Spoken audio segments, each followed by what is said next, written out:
आज तुमच्या जाण्यामुळे कुठे? अजितदादांना तुम्ही भेटायला गेला अच्छा, त्याच्या दादांना वेगवेगळ्या भेटायला आता चर्चांना काय उधाण झालंय, आलेलं आहे. अडचण अशी आहे, पद नेमली नसल्यामुळे माझ्या मतदारसंघातले एक दोन प्रश्न होते.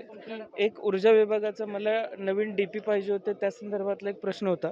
आणि दुसरं, परवा मी जो विधिमंडळात प्रश्न मांडला, द्राक्षासाठी औषधांचा जो खर्च येतो, जो GST आहे तो कमी व्हावा आणि त्याच्या पुढे जाऊन बेदाण्यावरती जो GST आहे तो सुद्धा कमी व्हावा, अशी विनंती मी आदरणीय अजितदादांना केली. कदाचित अर्थ खातं त्यांच्याकडे जाऊ शकतं, त्यामुळे मी त्यांना ती विनंती केली. परंतु तुम्ही गेला, त्यानंतर सलील देशमुख गेले, त्यानंतर परवाच्या दिवशी शशिकांत शिंदे जाऊन भेटून आले. त्यामुळे नेमकं शरद पवार पक्ष आणि अजितदादा यांच्यामध्ये जवळीक निर्माण झालेली नाही, आहे, आता अशा चर्चांना उधाण आलंय. मी माझ्या मतदारसंघातले प्रश्न घेऊन गेलो होतो. येत्या काळात ते प्रश्न तडीस लागल्यानंतर आपल्या सर्वांच्या लक्षामध्ये ते येऊन जाईल. परंतु असं काही चर्चा सुरू आहेत? नाही, असं मला काही वाटत नाही.